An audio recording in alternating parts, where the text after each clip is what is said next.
हरे कृष्ण कृष्ण कृष्ण हरे हरे, हरे राम राम राम हरे हरे।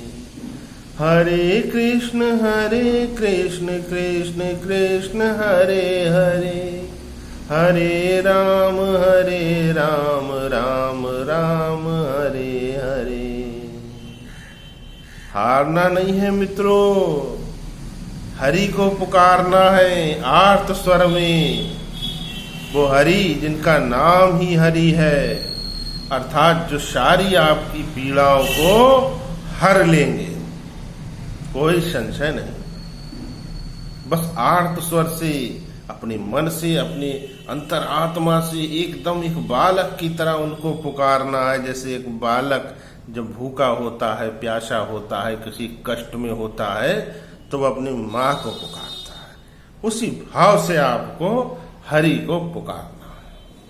वो हरि दौड़े चले आएंगे आपके कष्टों को दूर करने के लिए, आपकी समस्याओं को मिटाने के लिए और आपको आनंदित करने के लिए। जी हाँ मित्रों, इस महामंत्र के साथ, श्री हरि विष्णु के इस महामंत्र के साथ इस कार्यक्रम का प्रारंभ करते हैं। और आज बात करते हैं कुंडली के दूसरे घर, धन भाव, सुख भाव, परिवार भाव, धर्म मार्ग, होने वाले रास्ते सब यहीं से निकलते हैं मित्रों।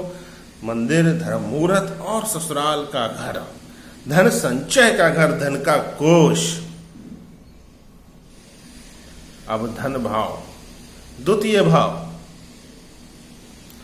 इसमें जो भी ग्रह बैठा हो आपकी कुंडली के अंदर, आपकी किस्मत को चमका सकता है, आपकी किस्मत को बदल सकता है। अब जिन जातकों की कुंडली में दूसरे घर में कोई ग्रह ना बैठा हो, तो उनको राशि पकड़ना है, वहां पर को जो भी राशि आती हो। जैसे मित्रों, मान लीजिए काल पुरुष कुंडली है, अर्थात मेष लगन की कुंडली है, तो दूसरे घर में वृष राशि पड़ेगी। अब उस घर में कोई भी ग्रह बैठा हो, कोई भी ग्रह बैठा हो, मान लीजिए बृहस्पति बैठा है, जिसका कि वो पक्का घर है, कारकत्व है जिसके पास, तो बृहस्पति देव। चंद्र बैठा है तो वहां पर को वो उच्च हो जाएगा। अब यदि वहां पर कोई ग्रह नहीं बैठा है और वृष राशि वहां पर पड़ रही है, तो उसका कारकत्व चंद्रमा पर आया। फिर आप कुंडली में जहां कहीं पर भी चंद्रमा बैठे हो, उनकी स्थिति का निरीक्षण करिए। और बहुत समझने की बात है कि अगर चंद्रमा अच्छे बैठे हो तो उनकी वस्तुओं का दान फिर बिल्कुल नहीं करना है मित्रों। वो आपकी किस्मत का ग्रह है, आपकी किस्मत को चमका सकता है, आपके ललाट पर लिखे हुए दुर्भाग्य को मिटा सकता है, विधि के विधान को भी बदल सकता है वो। क्योंकि मित्रों, चंद्रमा स्वयं साक्षात शिव जी के मस्तक पर विराजता है। तो किस्मत के ग्रह को ढूंढना है, किस्मत के ग्रह से संबंधित वस्तुओं का दान फिर बिल्कुल नहीं करना। क्योंकि यदि कोई ऐसा जातक करता है तो वह अपनी किस्मत को दूसरों को दे रहा है। जी हाँ मित्रों, अब यदि यहां पर मान लीजिए कोई ऐसा ग्रह बैठा है जो अच्छा ग्रह नहीं है, तो उसकी वस्तुओं का आपको दान करना। यानी जैसे मान लीजिए चंद्रमा अच्छा बैठा है, तो चंद्रमा संबंधित वस्तुओं का दान फिर नहीं करना है। चंद्रमा खराब बैठा है तो उसकी चीजों का दान करके आप उसको सही करके अपनी किस्मत को बुलंदियों पर ले जा सकते हैं, इसमें कोई भी संशय नहीं है मित्रों। लेकिन शर्त के साथ, अगर 8वें घर में कोई भी ग्रह बैठा हो, तब द्वितीय धन भाव में बैठा ग्रह अच्छा फल नहीं करता।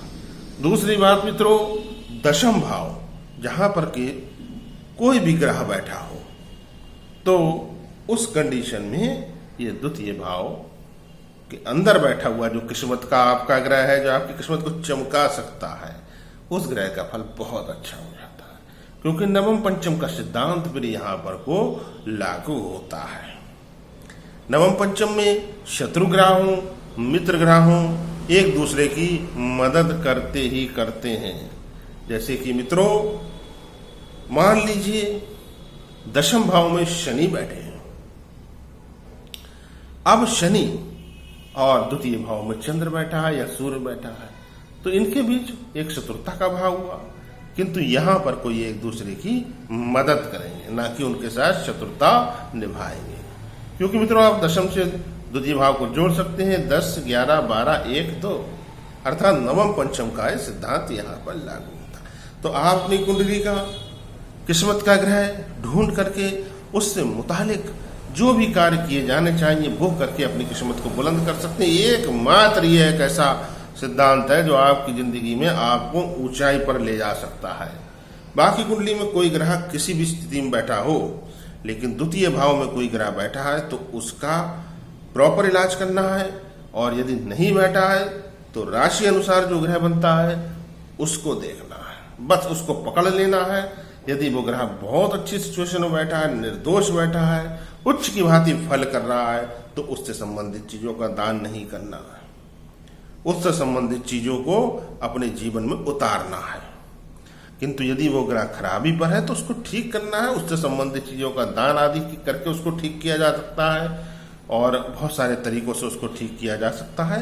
तो द्वितीय भाव धन भाव, जिससे कि हमारे घर में धन की आवक बढ़े, जिससे कि हमारे घर में सुख बढ़े, जिससे कि हमारे घर में पारिवारिक सौहार्द बढ़े और हम बुलंदियों पर जाएं, हमें इज्जत की प्राप्ति हो, प्रतिष्ठा की प्राप्ति हो, कारोबार संपत्ति की प्राप्ति हो। मित्रों, मैं आचार्य आशीष शास्त्री आपकी सेवा में अनवरत तत्पर है। एक बार मेरे साथ प्रेम से बोलिए, यदि वीडियो के अंत तक अगर आप आए हैं, आपका कार्य राधा रानी अवश्य बनाएंगी। श्री राधे राधे, श्री राधे राधे, श्री राधे राधे, श्री राधे राधे, राधे राधे राधे, राधे राधे राधे, राधे राधे राधे, राधे राधे राधे, श्री राधे।